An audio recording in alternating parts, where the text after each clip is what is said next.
Yes, people, welcome back to the SPTC podcast. I, as always, am your host, Jai Mcintosh, joined this week by Mr. Simon Phillips. Si's back, everyone's happy, wearing a fallen hat that he thought I was too young to recognise the brand, despite it being my 29th birthday on Sunday. So I'm clearly old enough, I might not look it, but that's quite old, no, Si? I always see you as like 25. Everybody says this. Yeah, but not like how you look. I just thought that you were 20, but I realised I've known you for quite a long time now. So yeah, 30, it makes sense. Yeah, man, you've known me since 2018, and it's Is it? 2026. Yeah. Wow. So way before COVID and everything then. Yeah, pre-COVID. So yeah, 8 years. That's mad, isn't it? I didn't realise it was that long. So you would have been like, what? It's like 21. Yeah, since I was 21. Yeah. Wow.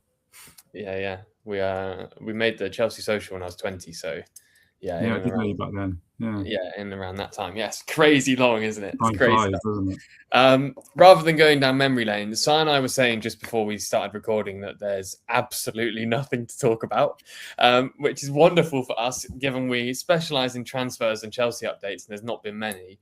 I think that before we get into some of the sort of loose, tentative transfer rumours that Si has been covering on the site, I guess, Si, the first question and the main question I think that's been doing the rounds on socials and in Chelsea circles is, are you worried at the lack of activity now? Or do you think it's thoughtful and considered? Because I know what I think. I think I know what the general audience that I see on socials thinks, which we don't necessarily have that same demographic here on the podcast. But where do you sit?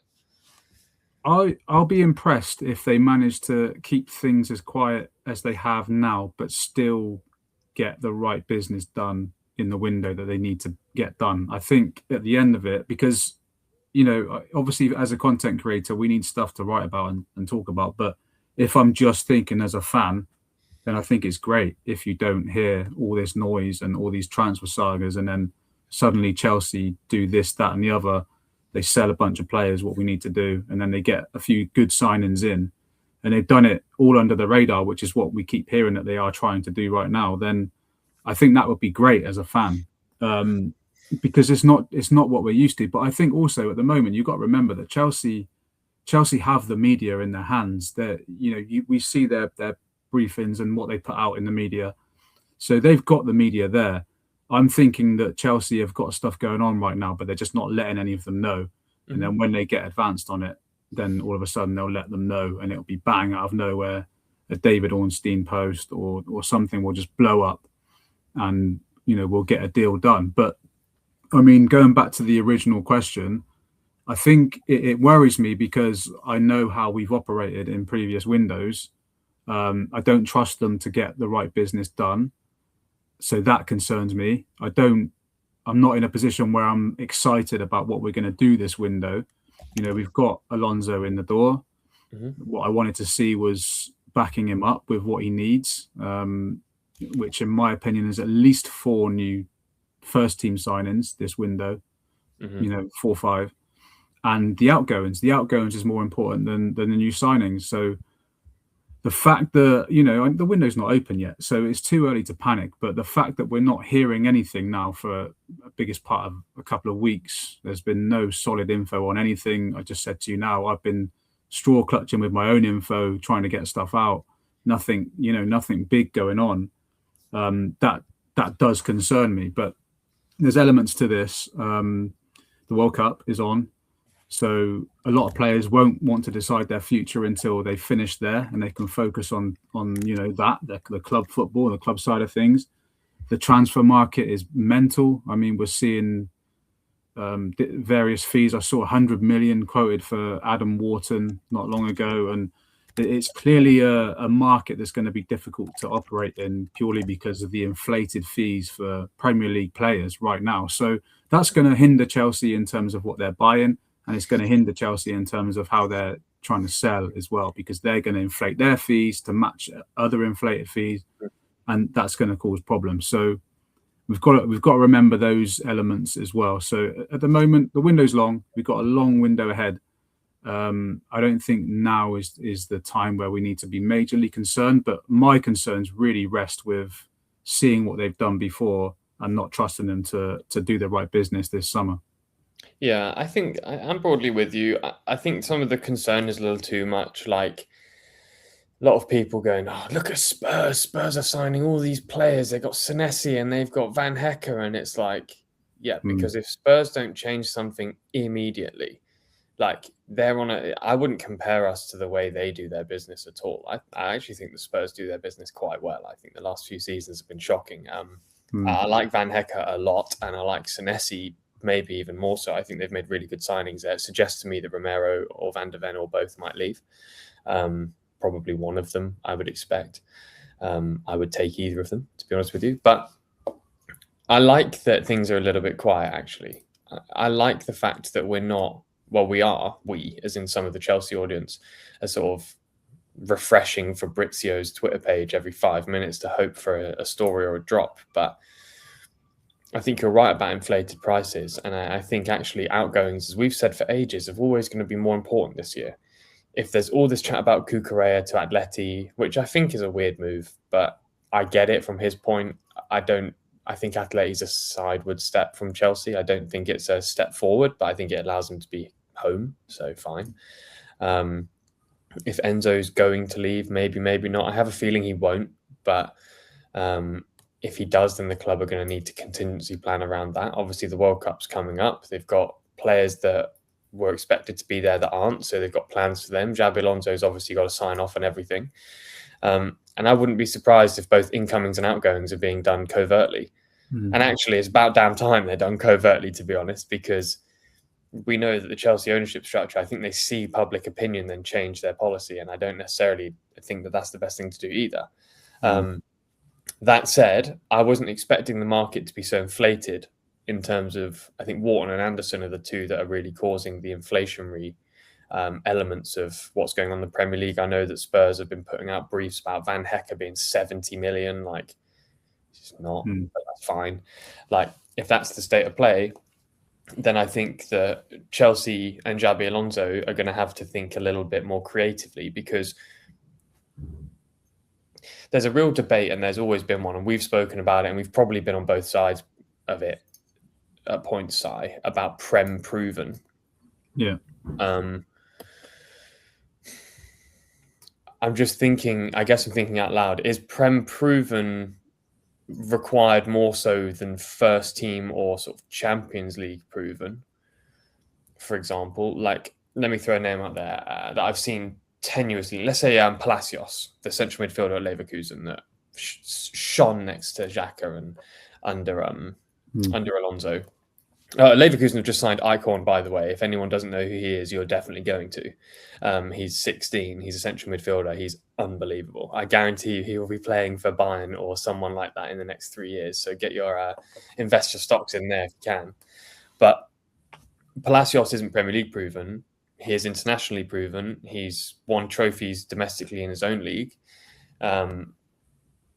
Does that make him less desirable than, let's say, someone like Adam Wharton, who's actually got less career experience, no Champions League experience, no domestic trophy experience, but is mega exciting and brilliant to watch and has been fabulous. And I said no domestic success. That's not fair for Palace, but at all. But you know what I'm saying? Like, is Wharton someone that you can consider the same as Palacios? Is he more desirable because he's played in the Premier League? Is he less desirable because of no Champions League experience? He's not won a league title. I think I've said on the podcast previously, Simon, actually over the last few weeks when you've not been here, it's everybody knows the job he did at Leverkusen. And as you know, Si, I watch the Bundesliga all the time. It is an unbelievable thing to do, to win the league with Leverkusen. I mean, to win the league with Dortmund is an unbelievable thing to do. It's not. It would be like Lens winning Ligue 1. You know, it's not. You have to completely. You know, all kings get beheaded, I suppose. And to do that in the Bundesliga, I think it's harder to do that than in the Premier League, because you know the hegemony of one team is basically indestructible. Like, no one can see PSG losing Ligue 1 for the next 10 seasons. I think Bayern have only lost the league twice in 14 years. It's really difficult to do. And so therefore, is someone like Palacios more valuable because of that side of experience of having to disrupt as well as maintain and win and unbeaten streaks in European football and European Cup finals, albeit they lost because Lookman got a hat-trick and played amazingly, but unbeaten in Europe all the way up to the final, Pokal win, league win. It's remarkably impressive stuff, but do we need Prem proven, or do you think we just need top level proven? Because they are different because the styles of the league, right? Yeah, I mean, we can look back at Chelsea when Todd Bowley and Bedard first came in and bought the club. You can look back at two examples there. You've got Raheem Sterling, who was signed, Prem proven, and you've got Koulibaly, who was signed, not Prem proven, but experienced. So both of them failed, essentially. So that's two examples there of what you've just said of two different players. But the point is, there's no guarantee that a player is going to come, whether he's Prem proven or not Prem proven, and be successful at Chelsea. I think what we need to target more, what is more relevant, is their overall mentality. So do some background research into, their mentality, speak to their previous coaches, go from scouting lists and see if they are the mentality monsters that Alonso has been reported to want in his team. And physicality, because I think those are the two elements that we need more than anything. Of course, experience is up there as well with that, but I don't think it matters whether it's Premier League experience or European Champions League experience. I just think experience is equally as important as mentality and physicality. Those are the three key elements that we need to look for. And for me, it doesn't matter if that's Premier League proven or European proven. I think both. It has to be all three of those. Yeah, I will say, I actually think in terms of all of the links I've seen for players coming to Chelsea, the one player out of all of them linked I think would be a guaranteed success is Grimaldo. Other than that, I agree with you. Grimaldo's so good, and his position is so unique, and his role is so clear that he would come to Chelsea and look unbelievable. But all the rest, I think you don't know.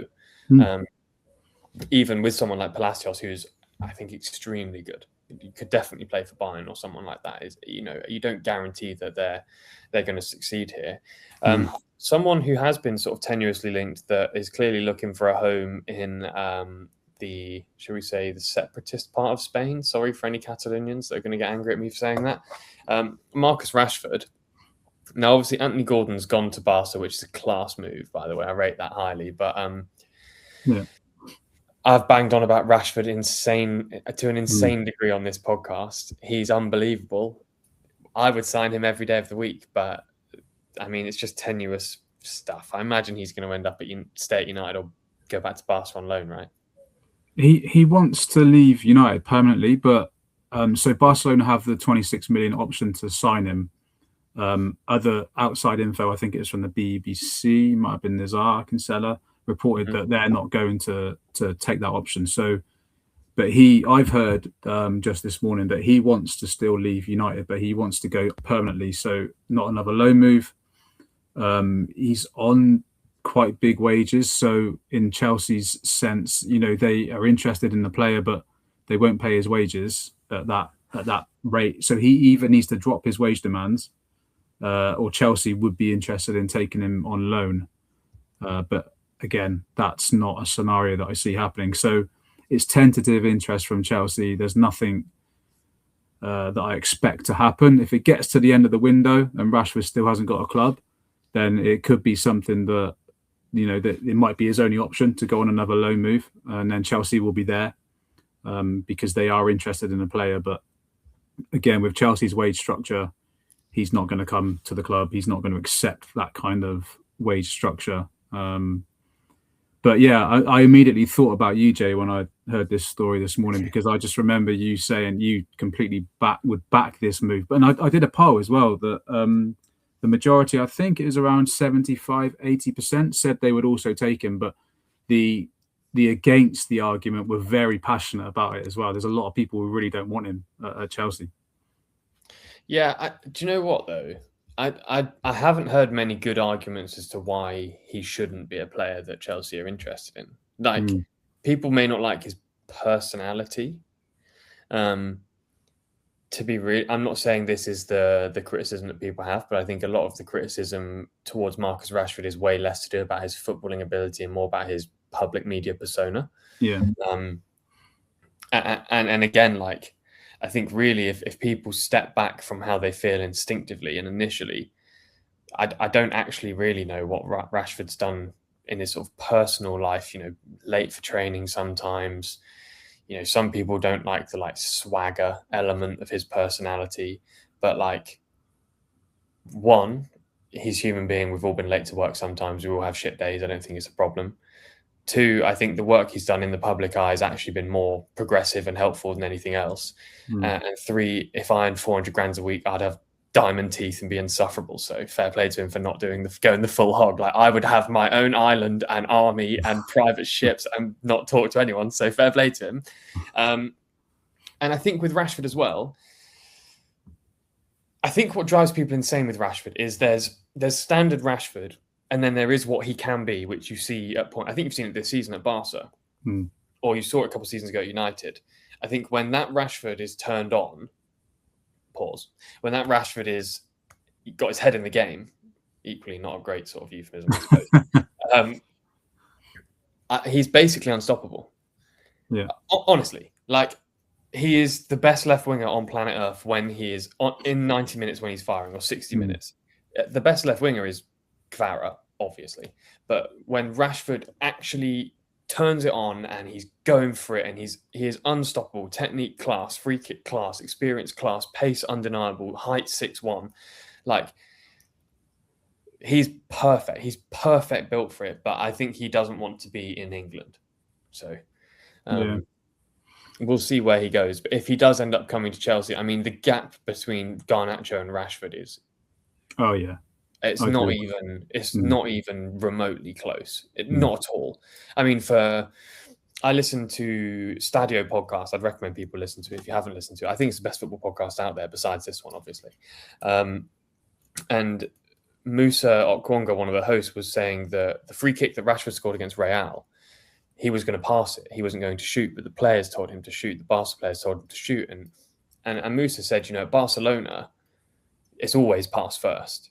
Yeah. The players there, Pedri, Lamine, encouraging him to shoot and know that it's going to be a banger, and it does.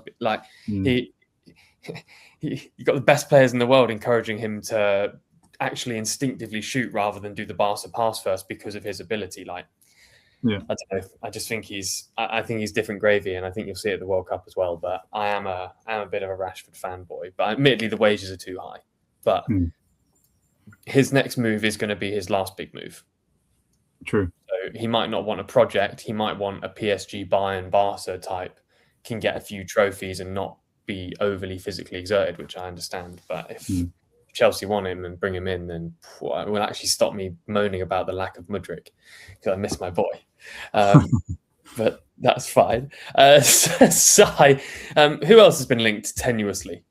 So today, this story is, at the time of recording, it's not out yet, but Ethan Nwaneri from Arsenal is another one. This one, there's actually been contact from Chelsea this week. I remember being given his name months ago. It might have even been a year ago. So Chelsea have always liked him, always watched him. And then obviously last summer there was a situation around him. He wanted to go and play more. He's gone on loan to Marseille for this season, and he's done quite well there. So Chelsea are still very much looking at the player, and they have made contact. But the follow-up to that, again, it's similar to the Rashford story. I think it's very, very unlikely, because I've also heard that Arsenal don't want to sell any of their top young players to Chelsea, to a rival, which is, rich coming from them when we've sold them so many players recently. But yeah, I don't think this one's got any legs to it. But again, it's another slight bit of transfer story that Chelsea did make some contact just to register their interest again in the player. But I don't think that Arsenal will even open talks with us. It's a class player, though. Yeah. I don't. I'm not a Marseille fan, so shoot me if you are one. I don't enjoy that club overly, but I will say, He probably could have done a little bit more. I think it's very difficult for him.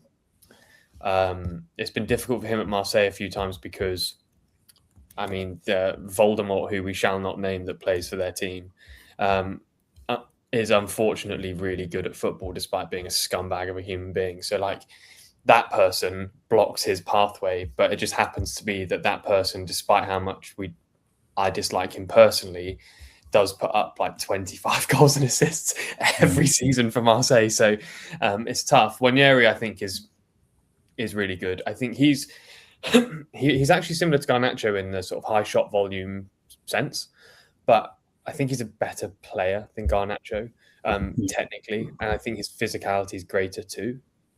For the right price, I would give it a go, but I would look at the Nwaneri signing and be like, okay, Nwaneri plays on the right. He doesn't play anywhere else. He can play as a 10, but he's not a 10. He's a right winger for now. That's where I see Esteval playing, who I think is a better player. And I actually prefer Palmer off the right. So who knows? Depends what Alonso goes for. But if he plays the 3 at the back, which people think he won't do, then Palmer will be that sort of right side 10 in the tip of a sort of triangle. And if he plays with a more sort of 4-2-3-1 traditional, I guess Palmer plays in the middle then. And maybe Alonso can, if there's any coach in the world maybe that can get something out of him to that level as the 10, it'd be Alonso. But yeah, is Nwaneri going to come in to compete with Esteval? I mean, I think Esteval's a level above, personally. I think Nwaneri's really good, but I don't think this loan has helped him. So therefore, I can't see that I don't think that he's kicked on much. Whereas Esteval, I think his hunger, desire is huge, and I think he's a better player. So it could be a bit of a weird one. Is there anyone else? Rashford, Nwaneri? Yeah, there's one more. I mean, this is not a new name. Everyone's been speaking about this. I'd be interested to get your opinion on it, because I don't think I've actually spoken to you about Morgan Rogers. So at the end of this, I'll get your opinion. But yeah, Chelsea still trying to sign Rogers. He's one of their key targets, and that's been reiterated to me a few times now. Originally, he was not interested in Chelsea because of the poor end of the season we had, obviously missing out on Europe. And various other situations. The manager situation was up in the air. So he was only set on joining Arsenal at that point. But then Alonso comes in. I've heard that him just coming in is helping to convince Rodgers to perhaps join Chelsea. So Chelsea is still working on Rodgers. They're still speaking to him. He's not turned down any moves to Chelsea. He's keeping his options open.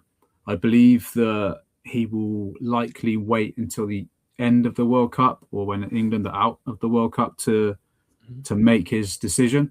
He's got Arsenal interested. He's got Manchester United interested, and a host of other clubs. But I've also heard, to add to that, the United and Arsenal are both dithering on it at the moment. So they've not yet followed up their interest in Rodgers. So Chelsea are feeling that they've got a chance there to steam in ahead of them, and with the help of Alonso convincing Rodgers as well, they feel that they might have a chance to get him. Again, if Arsenal decide that they want to come back in and go all out for him, then Chelsea, I don't think, have much of a chance, because he will choose Arsenal over Chelsea. But he's not saying a direct no to Chelsea right now. They're still in talks. They have been before the World Cup. I think it might go quiet for a bit now, as I said, but Chelsea's still trying to get Morgan Rogers as their key target. And yeah, Jay, I'm going to come to you now, because I'll be interested to know if you rate him, because he's so like Marmite in the fan base. I see some people who would love to get him, and other people that absolutely detest him. Doesn't seem to be a middle ground. Yeah. The reason why I think that's the case is it's the way that people view and analyze the game. So if you don't spend your life in football data, you will watch Morgan Rogers and be like 80% of the time he's red hot, like shit hot, and he looks basically unstoppable. Again, over 6 foot, a third of his shots go from outside the box, left foot, right foot. He's actually quite good in the air as well. There's a really talented player there, like a really talented player there. The reason why I think some people are cold on him is because when you look at his data and stats, it absolutely does not suggest someone that does what he does so consistently. So when you look at his like season total this year, if you look at the Premier League with Morgan Rogers, 3,285 minutes, so say 3,300 minutes. He's basically playing all the time, right? In the Premier League. And when you look at his data, therefore, he's in, the top 7% of goals in the Premier League. He's got 10. His XG is actually around 7, so he overperforms his XG all the time, which is the sign of a very good player. He's actually in the top 3% for his shot volume. He's taken 85 shots this year. Let's say he plays 32 games of a 38 game season. Like, he's basically close to 3 shots a game, which is really high. He actually is, like I say, he's good in the air as well. In terms of his headed shots, he's in the sort of top 25% of players, and he's not a centre back or a striker. Again, in the top 10% for assists in the Premier League. Expected assists, again, are a little bit low. He's a very good passer. His long balls are very good. His chance creation is in the top 15%. It's all very high. Like, even when you go to possession, his successful dribbles are in the top 10%. His duel winnings the exact same. His aerial duels one's in the top 10%. Touches in the top 5. Touches in the opposition box even higher in the top 4. He draws some of the highest sort of fouls in the league. His defensive contributions are super high. His tackling up the pitch puts him in a really high percentile. He's actually very good at interceptions. His key skills, I think, when it comes to defensive attributes, he wins possession in the final third and recovers the ball often. He's in the top 4% of players in the Premier League to do so consistently. They're his numbers on a season basis. However, if you take, for example, his attacking or shooting metrics that put him in the top 10, 15% everywhere across the course of a season, per 90, his expected goals are in the bottom 50%. His headed shots are in the bottom 50%. His assists are in the bottom 30%, in the bottom 60%. His expected assists are in the bottom 40%. His successful passes are in the bottom 40%. His chance creations in the bottom 50%. His successful dribbles is in the bottom 50%. His duels ones in the bottom 40%. Like, he somehow puts up unbelievable numbers and overperforms his expected goals and assists, and he's done that since he's been a first team regular. So my takeaway from Rodgers is, when you watch him, he's shit hot. If you just look at the data, you are quite consistently surprised how someone overperforms the level he does. That said, my conclusion would be, as someone that I think sits maybe more on the data, but I watch a lot of football, the best players consistently overperform on those things. Son does it, Kane does it, Lewandowski does it, Ronaldo, Messi. Like, they all put up great numbers, but they actually overperform their numbers. And what it suggests to me is that Rodgers isn't a guy that's in the game always, but he's a game changer in the game when you need him to be. And I think if I'm Chelsea, I'm thinking, or Alonso, I'm thinking, is Palmer my game changer? Is Esteval my game changer? Or is Rodgers a game changer? Or do I try and work out a way in which they will cohesively stay in the game? Because Rodgers does dip in and out, and that's what pisses people off who watch him, is some games you don't even notice him. Yeah. But he is the catalyst for change at Villa. And I think he could do that at Chelsea. And I think, if you've got an attacking trio of Rodgers, Palmer, and João Pedro, consistency is the key. But between those guys, you should get 50 Premier League goals a season minimum, probably 30 assists. Yeah. So if you've got 80 goals and assists front three, it's pretty good. But I actually think Gibbs White's a better football player. So yeah. And again, I think Gibbs White offers some things that Chelsea need that Rodgers can't do, and those things are above footballing ability. I think sort of tenacity, leadership, willingness to stay in the game. If I'm not going to score, I'm going to tackle. That's a Gibbs White approach, I think, is a little bit more robust than Rodgers, who's a little bit more luxury. Yeah. I wouldn't hate the signing. I would just be intrigued to know where and how he fits and to what extent he gets the freedom. Because if you do have, say it's a 4-2-3-1, you've got Esteval, Palmer, Rodgers, João Pedro. Who sacrifices? Who does the legwork? Who gets the freedom? You don't know. If Palmer gets the freedom, great, but Rodgers doesn't per 90 do that much defensively successfully. Esteval's got the legs, but We don't really want Estevao defending that much. I'd rather him be the player up forward because he's so unpredictable. And equally, like 80, 90 mil. I think if you can get Cherky for 30, I think you can go elsewhere to find game changers. Yeah. If you're signing Rodgers, like I say, like the data shows, to change your game like that and to reverse the data and to be different, fine. But I believe we have those players in the team. What we might need from someone to fill that position, let's say Gibbs White as the example, not that he's been linked and he won't come here, but his work rate, the tenacity, the leadership, the desire, I think, to play for the unit is greater with Gibbs White than it is with Rodgers, and I think that could lend itself to being more useful to Chelsea. And then again, sorry, I know I'm waffling, but that Bayer Leverkusen 3-4-3, you have Florian Wirtz one side, but you had Jonas Hoffmann on the other. And Florian Wirtz is the free luxury player that changes the narrative, but he doesn't exist without Hoffmann being a massive engine.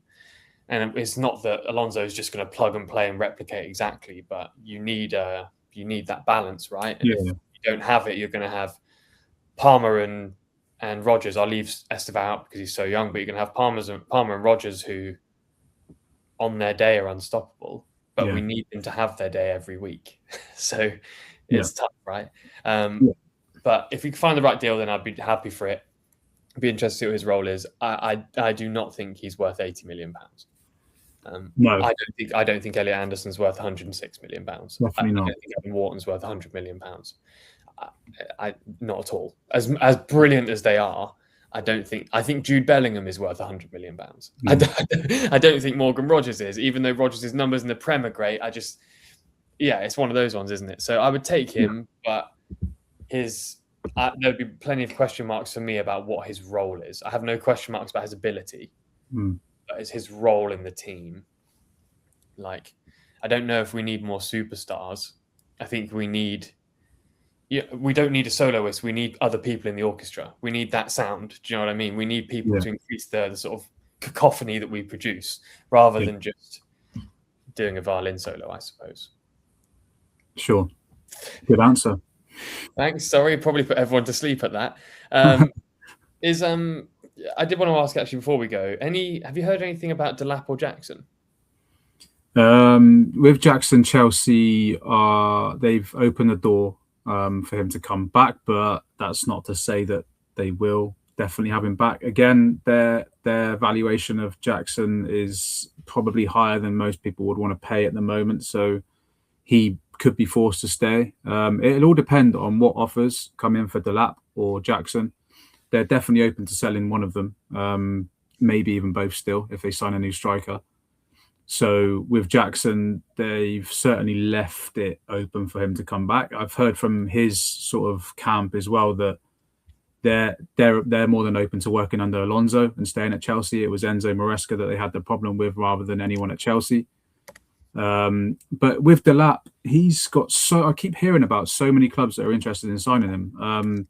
But he wants to stay. He doesn't want to go. He wants to prove himself at Chelsea.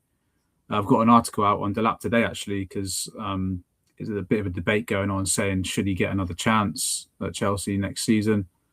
Chelsea only paid 30 million for him, so they can certainly get a profit or at least, break even on him this summer. And as I said, there's clubs interested in him. Fulham, another one to watch if McKenna ends up going there, Kieran McKenna. Or Arbeloa, my friend, or Arbeloa. Yeah, Arbeloa. Yeah. But Delap's not short on choices. That's the thing. So I think he's at the moment. I think he's more likely to go than Jackson, which is crazy to me. But I can see, I think Chelsea will just accept whoever comes in and tries to sign one of them, or even both of them, and they might not even have a choice. That's the position that Chelsea are in with valuations and fees at the moment. And you'd keep Delap over Jackson, would you? I would sell both of them and sign a new striker. I wouldn't want to keep any of them. But if I had to make a choice, it's hard. But yes, I probably would keep Delap over Jackson. I just don't. I've never rated Jackson. I know Delap's had a very bad season, but I saw something in him before he came to Chelsea, and I can't just ignore that. I know as I say, he's had a bad season, but he has had injuries. He didn't seem like he was up for it mentally. I think the move, the big jump up, affected him mentally.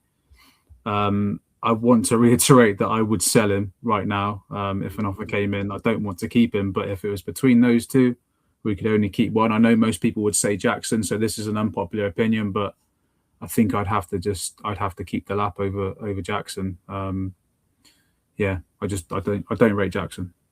Yeah, fair. I don't think anyone can argue with that too much. I'd probably keep Jackson if I had to keep one of the two. Most people would, I think. But then again, it's so difficult because I think most people look at the conversation between Jackson and Delap and go, well, Jackson did score quite a few goals for Chelsea, whereas Delap didn't. But actually, the context of the two is totally different. Jackson played every game. And had the benefit of the hottest Cole Palmer.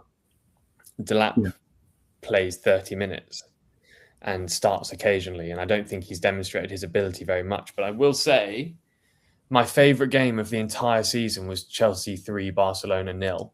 And Delap in that game, I was like, damn, we really might have something here. So, if we keep him, he should go on loan maybe if we keep him. I don't know. Loan would be the best option, definitely. Loan. Yeah, 100%. Or if, I still think he's the most Leeds player in the world. So, if Leeds were to come in with a big move, maybe. But, other than that, I think both should probably go and facilitate the bringing in of another striker. Or Chelsea should just fucking go for it and bring Lewandowski in for 1 year on a mad one. Even though I think it's unacceptable for football legends to do TikTok dances. He is good. So I would probably give that a go. Can't think of anyone else I'm bringing in at this point. I'm just going to do a Serie A thing and bring in all the old guys. Is there anyone else we need to mention? I don't think so. There's been nothing concrete for us to really get our teeth into, is there?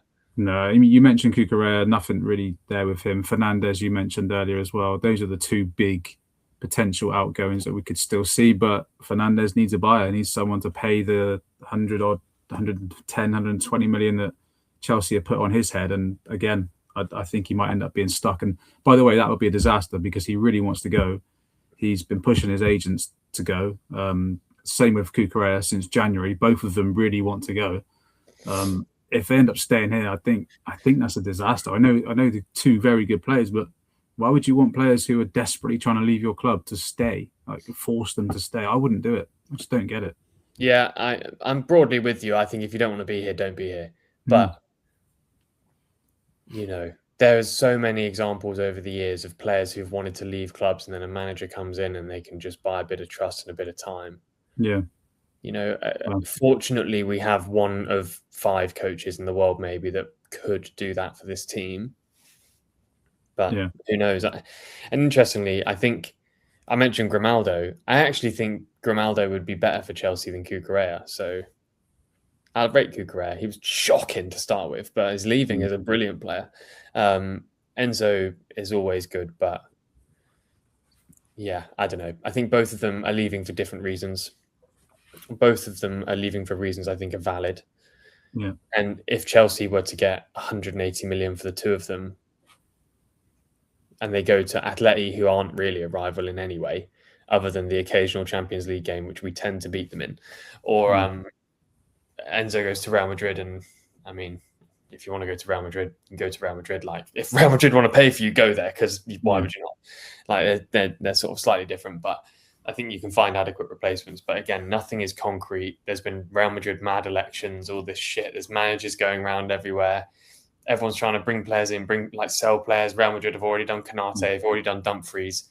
Dumfries at Real Madrid, by the way, is so sick. I would have had him at Chelsea like this. I'm gutted for Inter, but I will say for any team that ever struggles for right backs, you should look at who Inter bring in every single time. I will say that it's the same. I always think Chelsea are really good at DMs. The sort of Essien, Ballack, Kante, Makelele, Caicedo, etc. We're really certain. We're really good at hiring in those positions. I think other teams are really good at hiring, and always think Arsenal are very good at signing 10s. Yeah. They're kind of Arsenal signings. Inter do right backs better than anyone. I think the Right. last 3 have been Hakimi, Cancelo, Dumfries. It's absolute smash. And they're going to go and sign another lad who's had a brilliant season in Italy. And I guarantee you he's going to be just as good as those 3 as well. But Did you know that they were interested in Gusto? yeah, I did know they're interested in Gusto. And I think Gusto would be unbelievable for them, to be honest with you. Yeah. Yeah, 100%. Like the way that Inter play with under Kivu and the same as Inzaghi. By the way, Inzaghi rumours is that he's going to not be in Saudi and might be available as a manager, but we've got Alonso now, but that's fine. With the way that Inter play, Gusto is a different physical profile to Dumfries, but their desire to achieve the same end is there Inter. Like, it's all about the overlap, all about crashing the box, all about feeding the ball in, all about arriving at the back post. And I think that Inter is so dominant in a league that's way slower. Gusto will look like an incredibly good right wing back there for sure. But I think they will sign. Is it Palestra? Maybe I'm wrong. I can't remember the guy's name. He had a really, really, really good season this year. And Palestra, the right back. Palestra, I think, is he from Bologna, maybe? I'm doing some live searching. We can hear you tapping. Yeah, maybe. He's from Bologna or somewhere like that. I'll find out. But he's I think, their sort of key target. He plays at Cagliari. Yeah, he's their key target. He plays at Cagliari. I think they would like to go for him over Gusto, but I think Gusto would be a massive success for Inter. I'm of the unpopular opinion. I definitely wouldn't sell Gusto, but lots of people don't agree with me because lots of people think he's shit. So yeah, they do. Yeah, but I just don't think it's easy to find a player to fill the position. And we need a good backup because of Reece.